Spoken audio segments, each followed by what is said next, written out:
Silat meriwang jagat karono sirang tondo kawisisaning disono sono sinamung langan lopes dimases tandur lambai budo jinantur tutur katilo tulo tulat pilat dan baratio minusito pemapanis koro karong jati yang jaman murwo bila ditameng laloto manggato kapasan yang gobito tangun rendeng berlambang watumbo-tumbo marmo panggung sang murwengkoto sebebian dumadining wayang purwa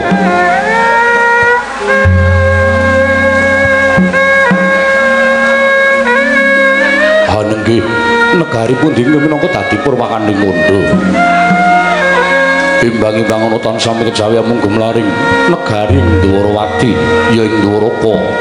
ya praja ing Jenggala Manik marmungipun kari 100 kali 1000 tanjang tetetiga krana negari Dwarawati dumadi saking pulo-pulo bebanjaran singasapan toya benawi tinampi mbak samudra biruang langut kang tanpa pagut pegating paningal kapantok uruting cakrawala wane-wane capring wisik samana kreping jurang corong kinempung gawa sirung kinarya susuing peksi lawet miang sarang burung wonten ugi pasisir angker sajana jembar kebeganing pasir gumlaring garis pinggir tanem tuang rembuyung royo-royo karang kitri ruwi-ruwi ning klopo pratandha bumi subur pasiten mawur satengah tinandur tangkar tumangkar kawuryan dadi gunung-gunung kebanjengan hangrang sang langit lenggak-lenggok lampahing toya nyemijil saking sendang-sendang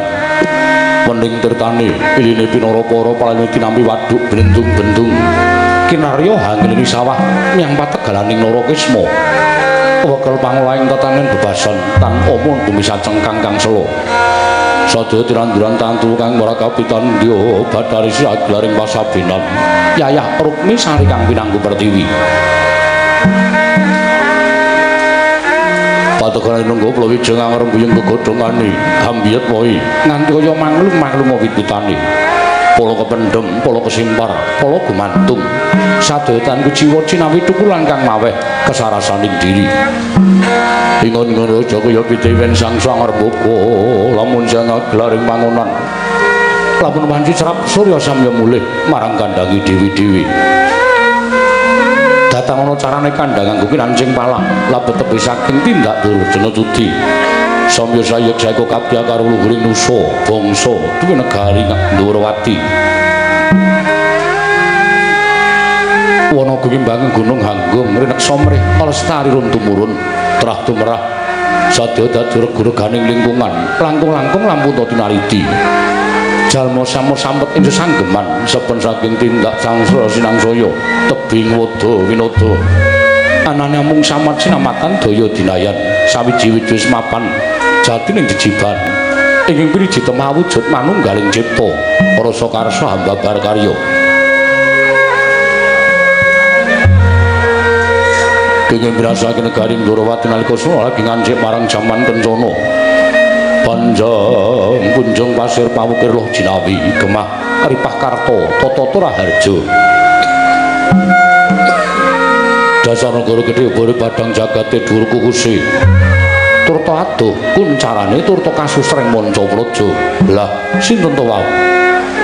ngasta besaraning adil perut sing Ndorowati menang ngucapno dosa ramaning Sang Nata dosa raning 10 nama mestani jejuluk Sang Nata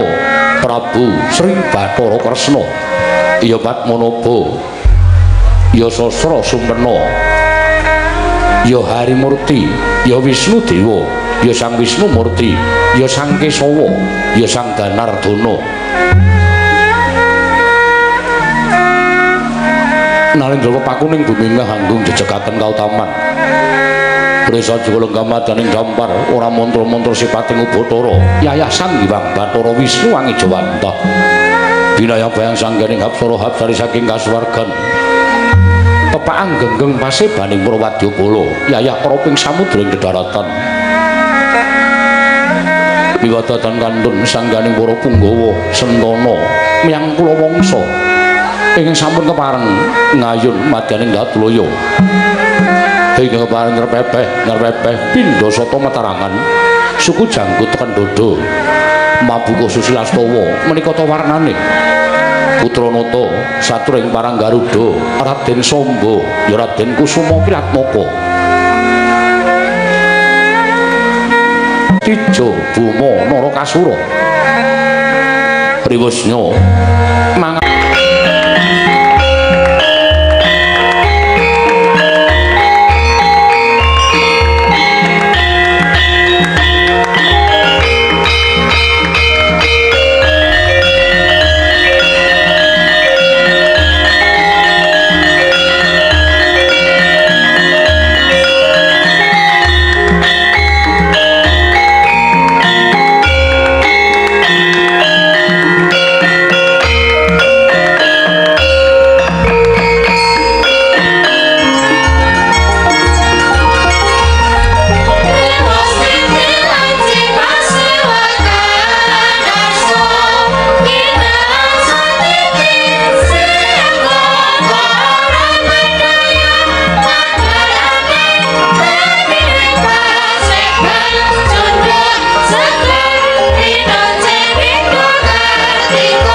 Sretinon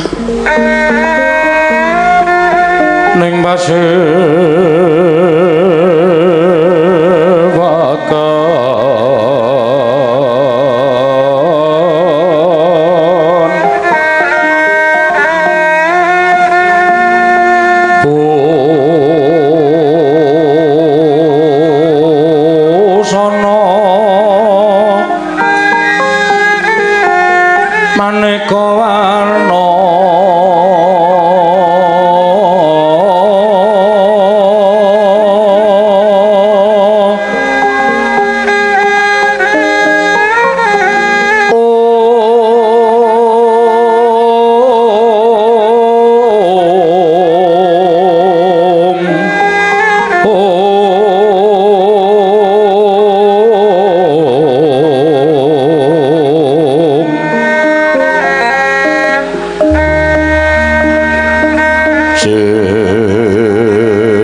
Puspiteng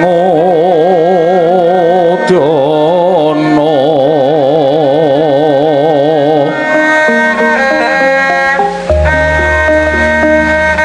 Miang Panjra Sarwarukma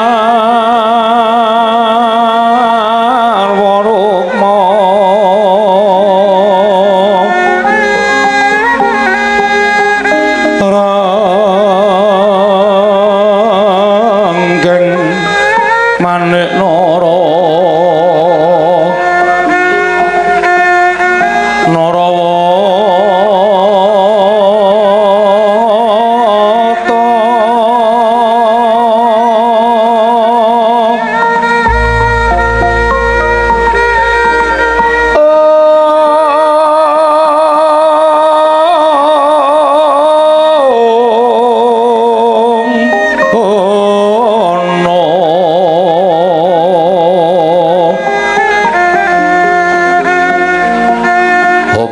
Banyo kang sumerat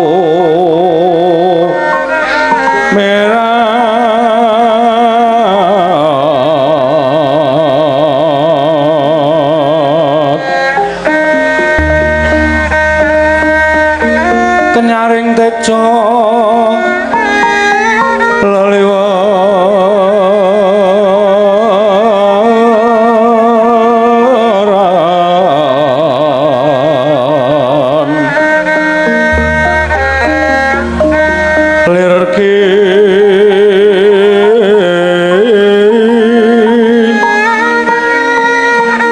sisiring tade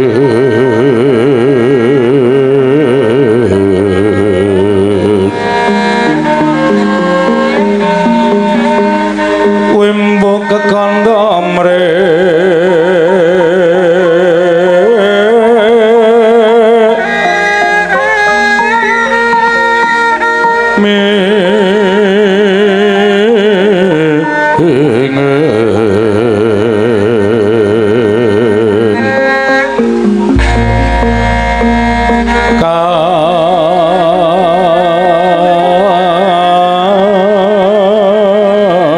Tiuping Maruta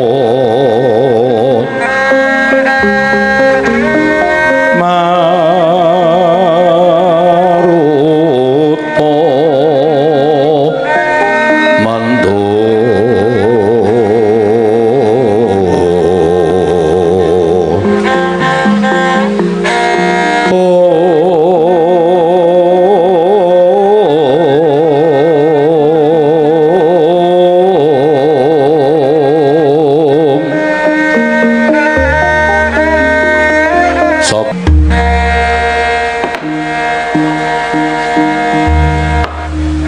Niwang Sukmana Madi luwih ana sasmintaning ingsun jagat wasisaning Ubathara Kakang Pati Udawa ayo ndadekake kaget sira Kakang Pati Udawa ingsun wiji mangarsana ana ing ngarsaning ingsun Kakang Pati Udawa diweji semban kula wanter sabda pangandika paduka Gusti kula ingkang sinuhing Ndarawati miji dhateng wiswanipun ing abdi kepatihan wonten ing Jawi saged kewatosing manah pindharan salomba pinanjering alun-alun katemping samirana kumitirat saruk maras nanging sareng wonten ngarsa paduka tebih saking raos kemarasan ing abdi kepatihan cumadung dawuh sinuwun semban kula Kakang Pati Udawa iya kadiparan anggonira ingsun percaya minangka dadi badal wakil ingsun maranata tata rakiting negara ing Ndarawati Kakang Patih Udawa menawi paduka mijipak tata rakiting praja sinuwun sedaya mboten badhe nguji wani para kawula sami sayek seka kapti akare luhuring nusa bangsa tuwi negari Ndarawati medhaipun para abdi prajurit mboten kendhat anggenipun sami gegeladen olah kridaning aprang sawanci-wanci praja paduka katembing marang muka mboten badhe anggepok unca paduka Gusti kula ingkang sinuwun abdi kepatihan remuk kasawurna putung sumangga kabandhemna jimat semban kula diweji ing Ndarawati ana liwat pakaryan ingkang utama tindakna selawase lan prayogakna nggonira ngadhep ngarsaning ingsun lho sampun boten kirang wreogi wiswanipun ingkang abdi pun Patih Udawa prayogakna nggonira ngadhep Kakang Patih Udawa kawula nuli kasinggihan sabda pangandika paduka Gusti kula ingkang sinuwun kadangipun Kakang Dimas Haryo Setyaki prayogakna nggonira ngadhep ana ngarsanipun Kakang Yayi Garba Ruci sampun boten kirang prayogi wiswanipun ingkang rayipun Setyaki Koko Prabu namung dalan sak sampunipun kepareng kula aturaken sembah sumangga ping pangabektinipun ingkang rayi kunjuk nersa paduka Kanjeng Koko Prabu iya Dimas ingsun nampa akarya bombong tias ingsun ora liwat pangestu ingsun tampanana Yayi Setyaki kula pendika jimat paribeh dayanana ing kasantosan apa dene atmajan ingsun kulup samba prayogakna nggira ngadhep ngarsanipun Rama kawula nuning nggih Kanjeng Rama Prabu sampun boten kirang sekeca anggen kula ngabdi antara paduka Kanjeng Rama Prabu namung dalan sak samunipun kepareng kula ngaturaken sembah sumangga ping pangabektinipun ingkang putra pun Samba kunjuk ngarsa paduka Kanjeng Rama Prabu iya nggih Samba ingsun tampa karya bombong tiasing pun Rama ora liwat pangestuning pun Rama tampanana kula pun dinggo jimat paribeh dayanana ing kasantosan Rama anak anongan indita bocah mursid isa mikul dur mendem jero karo wong tuwa aja mung kandhek ana ing pangucap nanging kababaro dadi pakarti kulup setijo atmajaning sun Traju Trisna padha rareja sak praptanira nggir setijo Boma Narakasura nunamit pasang kalimantabi tinebina ilo duni dumawing tawang tuwang Rama Prabu menawi paduka dangu dhateng wiswanipun ingkang putra pun Setijo suwan kula tansah pinayunganing kawidadan niring sambikala durga mendhak kala sirna mboten manggih alangan setunggal menapa Rama Prabu kepareng kula ngaturaken sembah sumangga ping pangabehipun ingkang putra pun Setijo kunjuk ngarsa paduka Kanjeng Rama Prabu iya yenggir ingsun nampa akarya bombong tias ingsun ora liwat pangestuning ingsun tampanana lho pundi nggo jimat paribeh dayanana ing kasantosan nuwun sewu Kakang Mas kepareng kula ngaturaken sembah pangabekti kula kunjuk ing ngrayipun Samba kadangipun Kakang Dimas Samba iya siadi ngaturke bekti kelawan pun Kakang wis dak tampa ora liwat pangestunipun Kakang tampanana kula pun dinggo jimat paribeh dayanana ing kasantosan nggih katuran karaharjan rawuhipun Anggir Setijo Boma Narakasura wonten negaring Ndarawati nggih Paman Setyaki tansah pinantu ing suka basuki sowan kula niring sambikala kula ngaturaken bekti kula kunjuk paman kula tampi dawah sami-sami dipun sekecaken anggenipun lenggah nggih niki sampun boten kirang prayogi Paman Garba Ruci katuran karaharjan rawuhipun nggih ingkang wing Widara Kandhang Siwa Patih Udawa tansah pinanganing kawidadan sawanipun ingkang putra bekti kula kunjuk inggih kula tampi dawah sami-sami dipun sekecaken anggenipun lenggah nggih nggih Siwa Patih Udawa sampun boten kirang prayogi wiswanipun ingkang putra pun Setijo kula atmajaning sun Setijo gawe kaget penggalin pun Rama bayana parigawe apa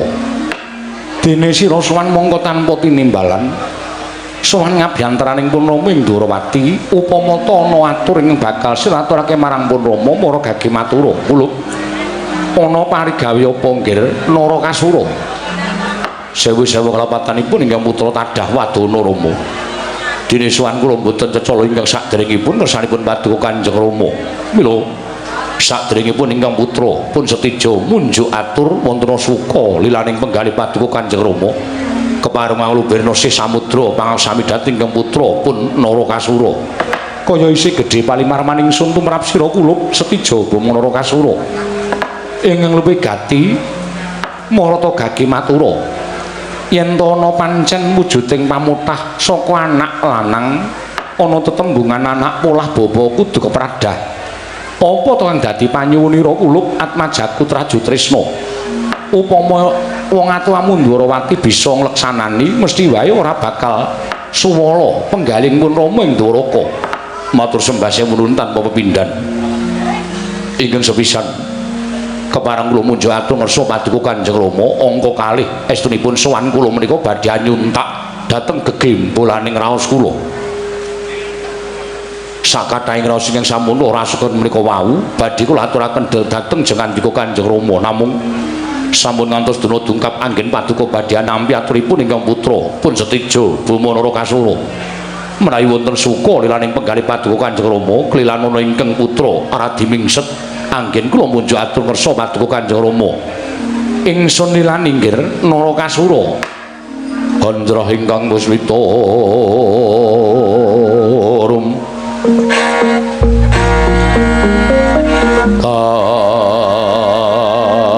kasiring samirana mrih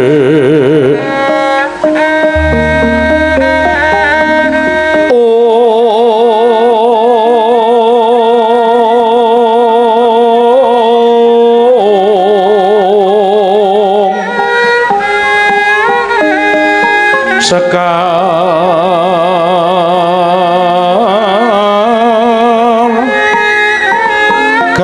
kadung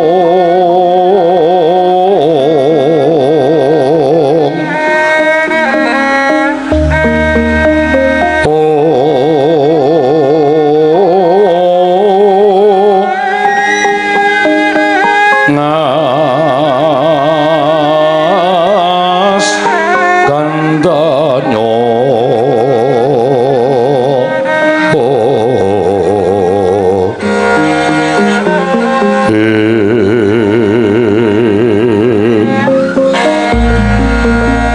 maweh raras retnaning driya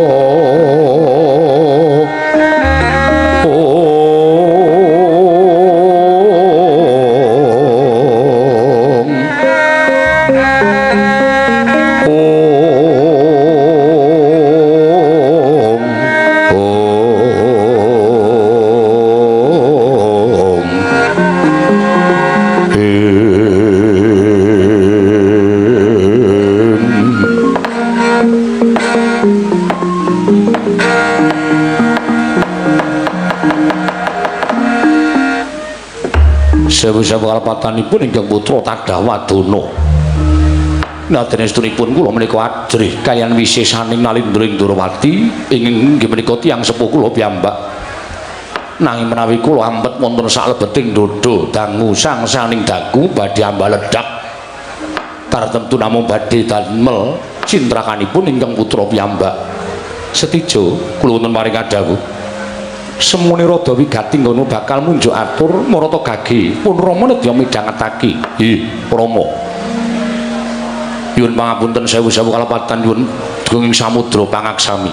ingkang sepisan jagat menika sampun dados paseksen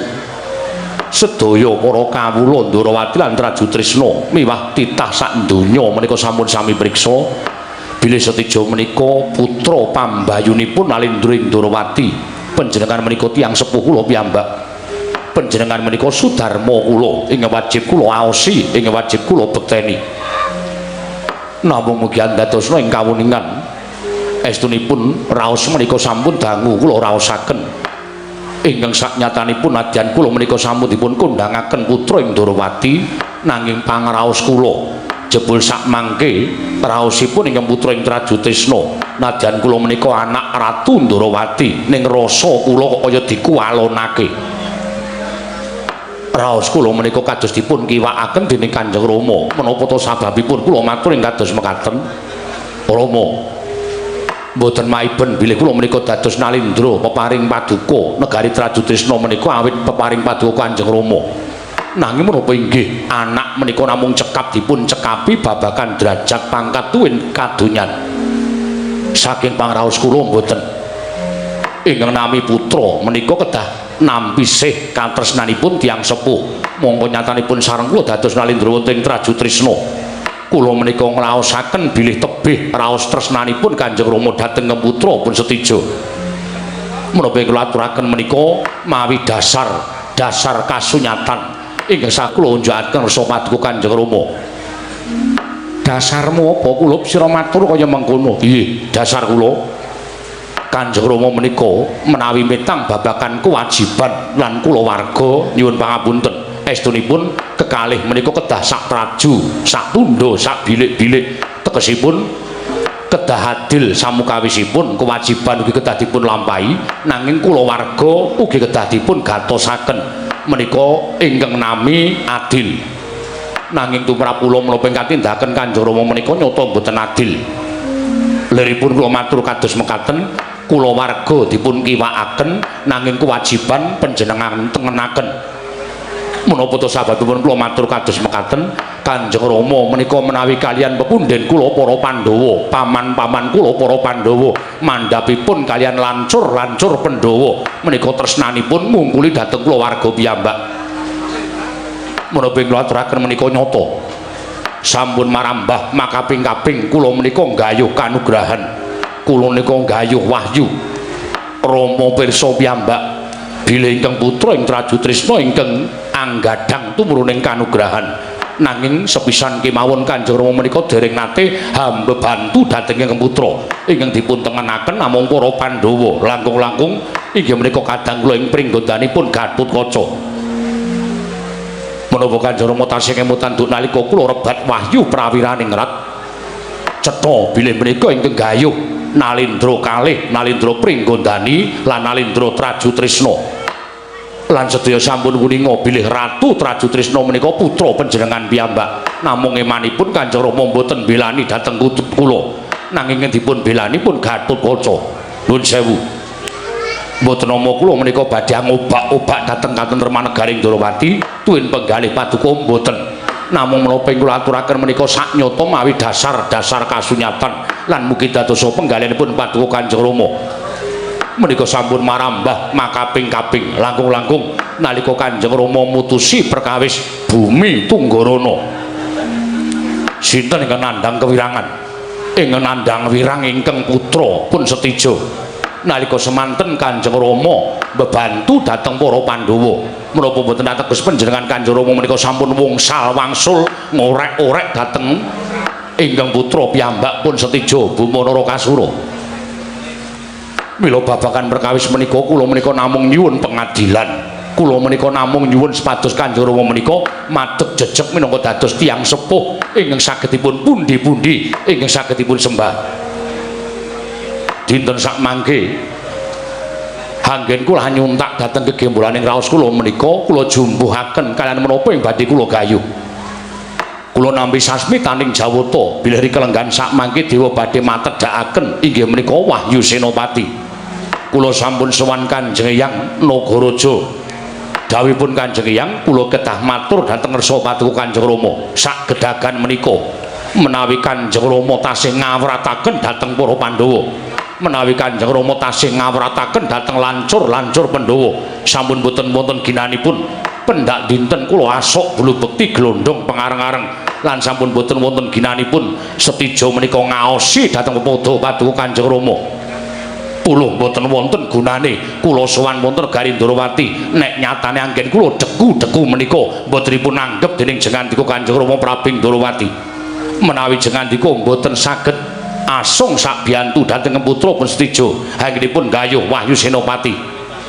supados sak mangke badhe kula lokaken wonten ing jagat Ratu Ndrawati madeg dhewe, Traju Trisna madeg dhewe, ora ana tancepe bapak karo anak.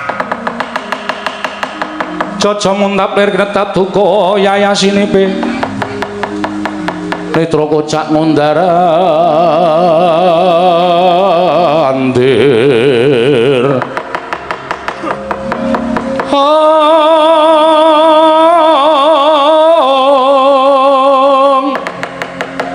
Hidup nyomangolon caka wadananira mbaranang kaya kembang murawari sinabet tomrang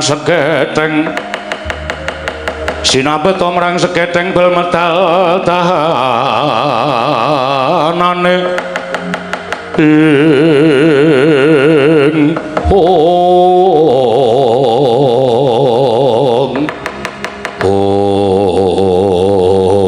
nuwun sewu.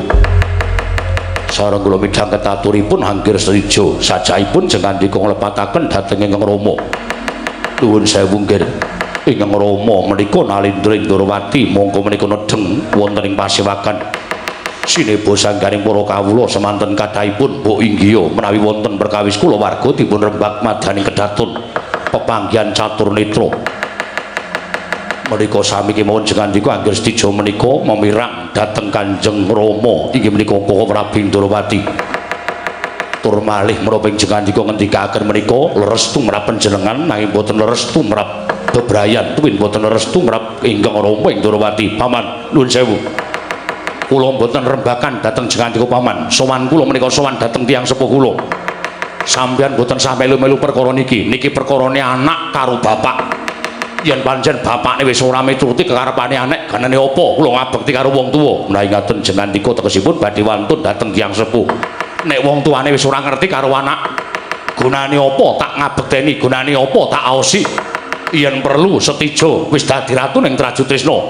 Aku ora wedi karo sapa-sapa, nggih. Rawuhipun anggere setijo menika ateges namung badhe damel geger kawontenan negaring Ndrawati. Monggo nyatanipun sencaki menika sinambiran pakaryan minangka dados senopati. Nek pancen ngarep bebutek banyu bening kahanan negoring Ndrawati. Mungsuhe dudu Ratu Ndrawati nanging mungsuhe senopati Ndrawati. Kula wis wani tekan kene ora wedi karo sapa-sapa. Sapa sing parangi karepe Naraka Kasura ya setijo. Rawe-rawe badhe kula rantas malam-malam badhe kula putung. Lah ngaten boten wonten iki papanipun tiyang neter katigdayan. Kula cobi wonten Jawi. Monggo kula dherekaken Setyaki.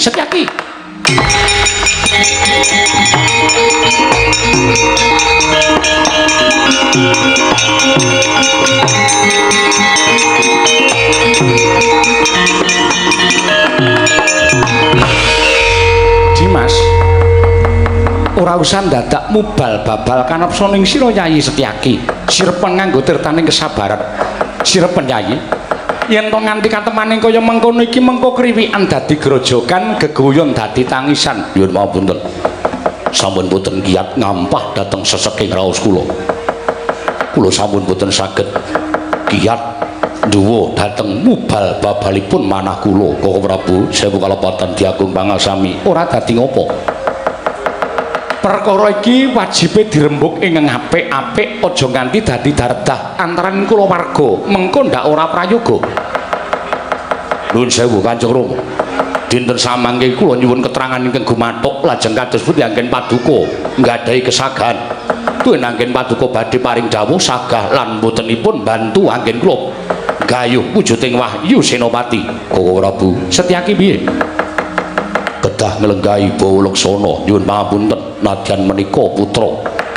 ning nek pakartine ora becik mestinipun panjenengan tiyang sepuh kedah ngemutaken sing jeneng anak wis mukti ngawi Bawa Nyakrawati luwe-luwe wis dadi ratu kudu nglungguhi tembung opor bebek mentas awake dhewe aja gampang semendhe marang panguwasaning wong tuwa wis dadi ratu wis mangreh para kawula nggayuh apa-apa dadak sambat wong tuwa. Apa awake dhewe lempoh, apa awake dhewe ora iso rumagang, apa ora iso mikir. Ing atase wis dadi ratu kok dadak njaluk pambiyantuning wong tuwa. Iya, Dimas pun kakang ngerti. Tan samar pamor. Sukma sinukmaya winah ya ing ngasepe sumimpun telenging kalbu pambukaning warana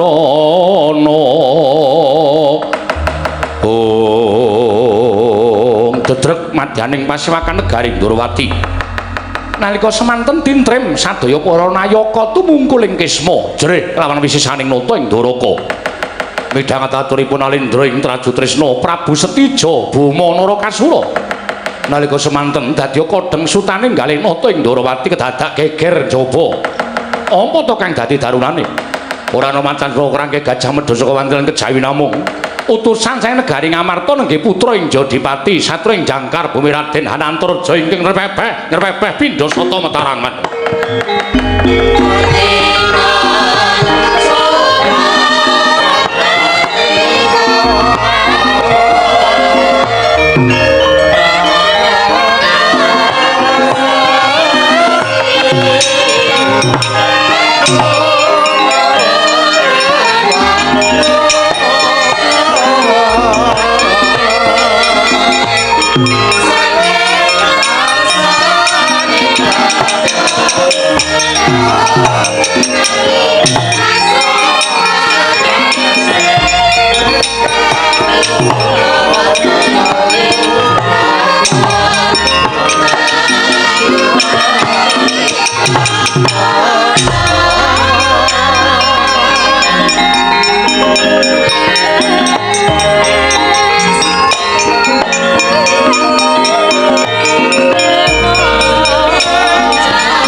Sinowati jagat pinari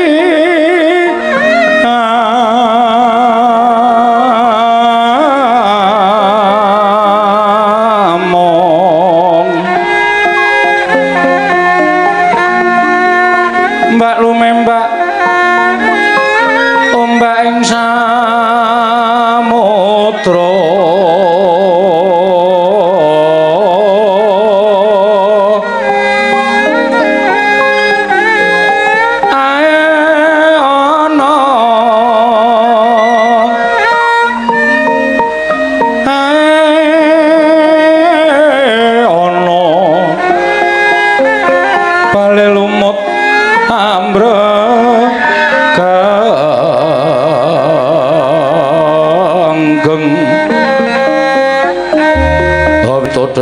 dencengan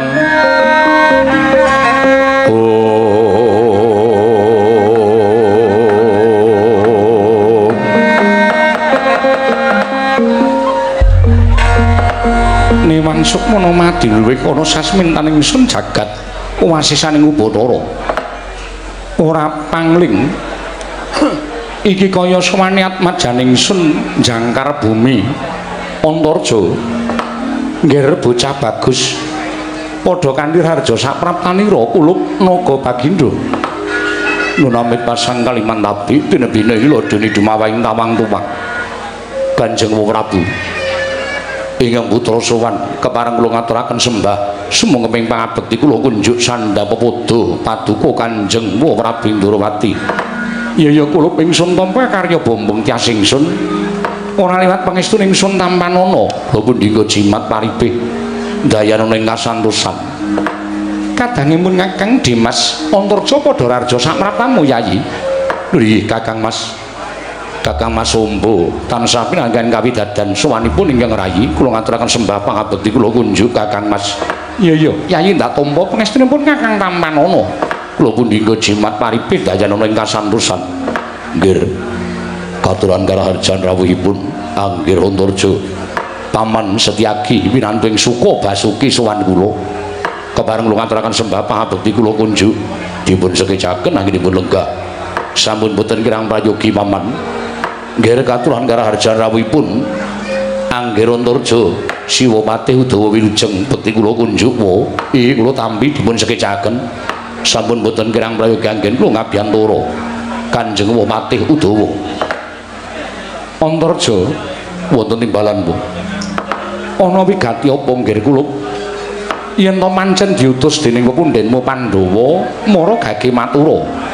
wigatine apa nanging yen to sowanira iki saka karsanira pribadi mara gage matura ingkang tetela awakming Ndrawati nedya nganglungke jangga nilingake karna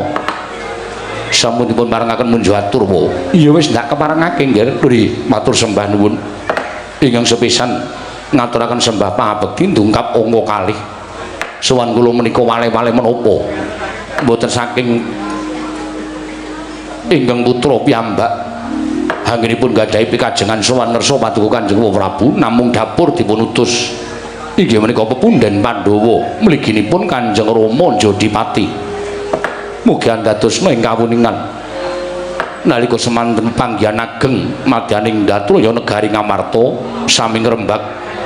anggenipun para Pandhawa badhe napakaken inggih menika kanugraha lajeng sababipun menapa dene paduka Kanjeng Prabu mboten kepareng rawuh wonten negari Ngamarta wa Prabu Ndrawati jagat wasisaning Ubatara Wayapura jagat Antarja wonten timbalan ya ingsun ora bakal selak marang kewajiban jernyatane nata Ndrawati iki minangka dadi suwing para kadang Pandhawa lan pengayomaning para kadang Pandhawa kasinggihan mekaten mula apa kang dadi dawuh parentahing Kyai Prabu Darmakusuma nata Ndrawati mung ngestokake dawuh menawi ngaten jumeplung raos sing manah kula dene mekaten ya sing pangandika paduka Kanjeng Prabu nanging kusik ya nggih ngerti ya lamun sejatine negara Ndrawati nedheng nandhang ribet ribeting para kawula mongko sira wis ngerti lamun nata Ndrawati iki minangka dadi nalindra ing Dwaraka mula abang biruning kahanan praja Ndrawati amis baji ning negara ing Dwaraka kuwi dadi tanggung jawabe nata ing Ndrawati mula kang sangka kuwi budaling awakmu ing Ndrawati ora bisa bareng sak lakumu mengko sawise aku bisa meranata tentrem negara ing Ndrawati aku bakal sumusul prapta ning praja Ngamarta waduh lajeng pinten dinten pinten candra laminipun anggen kula ngarantu dhateng rawuh jengandika Kanjeng Prabu kaselak kula nampi dukanipun Kanjeng Rama Jodipati miwah Kanjeng Prabu Ngamarta seti Antarja wonten timbalan dina samengko ora nganti sak candra ya mung ana hitungane nggone ingsun bakal ngrampunge pakaryan Ndrawati monggo yen wis rampung pakaryan praja Ndrawati ora genti tapak daya-daya awakmu ing Ndrawati bakal sumusul ning praja Ngamarta gendhong menika menawi tasih alit nek wis gedhe dituturi barang sing apik dituturi iki sing elek kuwi sing apik sing elek aja dilakoni sing apik kudu dilakoni niku wajibe wong tuwa nek wong tuwa tansah gunggung karo anak apa-apa dituruti apa-apa disembadani anak ora bakal tumangkar pikirane ora bakal kumrembyah tangane ora bakal iso jangkahake suku tan wurunga namung sumedhe dateng panguwasaning wong tuwa ora kowe kok muni-muni iki ngapa ta lah kowe kuwi senopati aku ki Nalendra aku ki ratu ning negara Ndrawati lah kok dadi ratu kok dunek-unekke senopati kajengipun gunane apa lon suwita karo ratu sing pambegane elek kok sik to sing pambegane elek sapa kowe lho sampean aku mung nuruti karepe anak sawenika ngoten mawon dirembuk sedina wuput ora bakal ono rampunge karepmu yen sampean isih nyembadani karepe Stijo wiwit dinten niki kula seleh Litadi Senopati tegese kula wis dudu Senopati Ndorowati dudu Nayaka Ndorowati lho kowe ora dadi Nayaka Ndorowati tegese ora suwita kalawan aku mboten ora dadi Senopati tegese kowe nyelehake pangkat Senopati mboten wis ikhlas gunane apa melu ratu watake elek upama dosa ora mangkan nangkane gabul pulute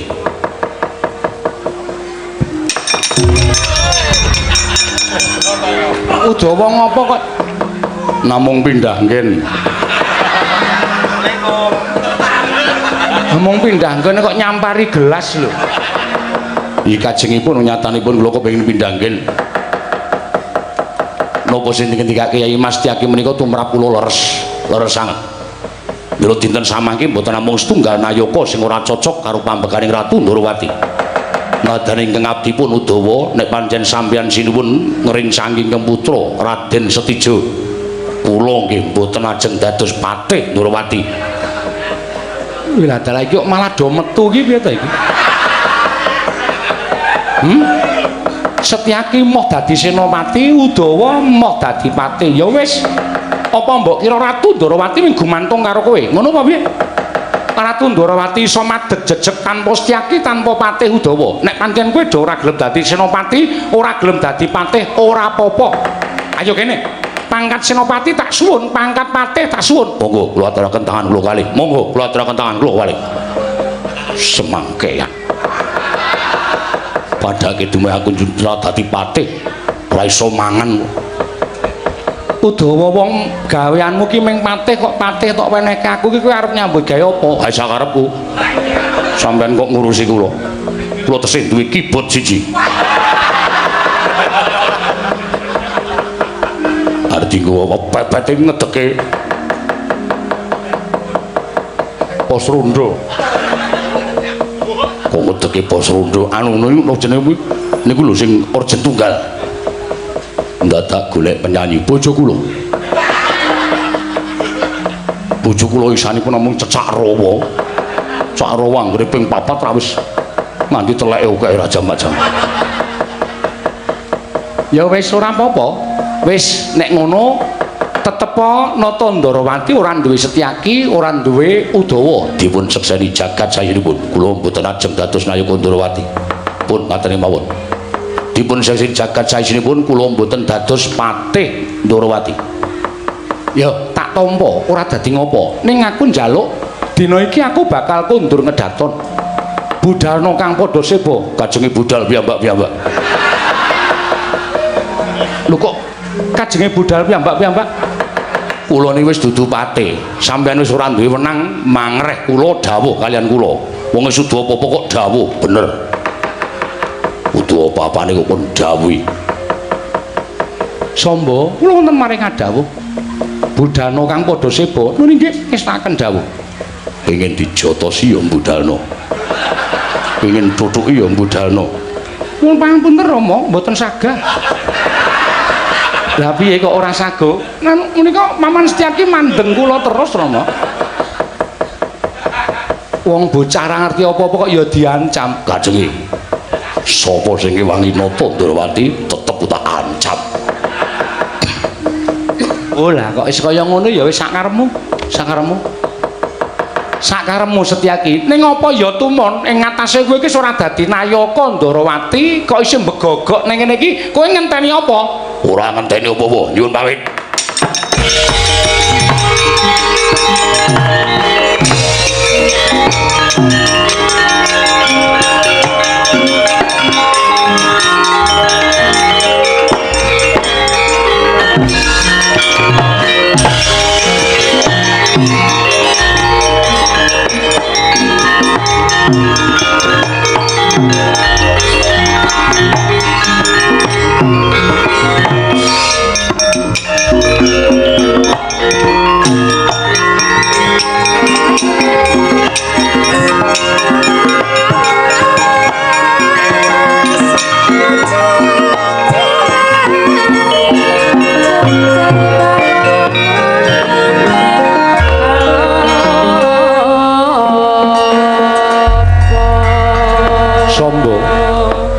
wis ora ana wakmu Widara Kandhang. Wakmu Patih ya wis ora ana budalna kang padha seba. Kula nuwun ngestaken dawuh. Nyun pamit madal pasilan sing ati-ati aja kaya bocah cilik.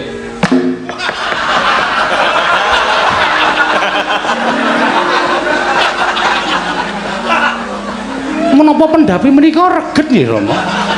Lah ngopo to? Kok wonten krikil ingkang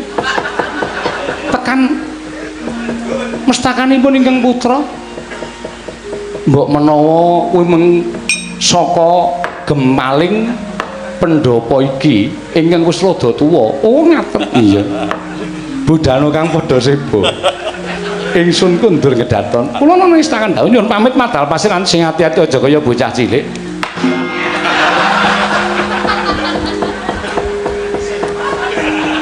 Kakang Udawa kuwi nang kono ki ngopo? Nika lho mbandemi Anggir Samba niki. Kira-kira budalke padhe kok plinteng saka kene. Yen mampunten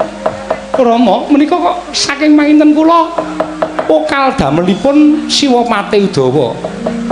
Karang wakmu Widara Kandhang kae ketoke patih ning kelakuane kaya dene kawula. Lah kae apa? Kae apa wis konangan galuh-galuh. Aling-aling ana ing tembok pisowanan kae galuh. Ora ta ya dadak nganggo brangus barang sangkeme.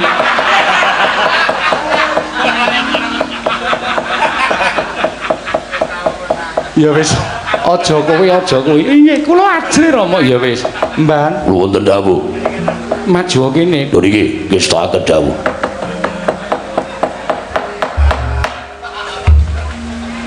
Samba ora wani mbudalke wadyabala, kowe tak dawuhi mbudalke wadyabala wani ora? Wonten. Ning yen ana tantrimane Patih Udawa apa dene Setyaki? Raden Setyaki menika menawi kula percaya digdaya. Patih Udawa menika digdaya nanging sinuwun boten prisa. Setyaki menika kawonipun kaliyan kula. Lho, apa iya? Udawa menika kawonipun kaliyan kula. Nate Raden Setyaki menika kula tindhai boten isa napa-napa. Ming tangane tok sing kiwir-kiwir ngoten. Ya wis, nek ngono budalna kang padha seba ingsun kundur kedaton. Ya pamit madal pasilan. Sing ati-ati aja kaya bocah cilik. Kakang Udawa kok mlayu. Jiem. Sing budalke kula mboten wani, kula tau ditendang abuh gares kula.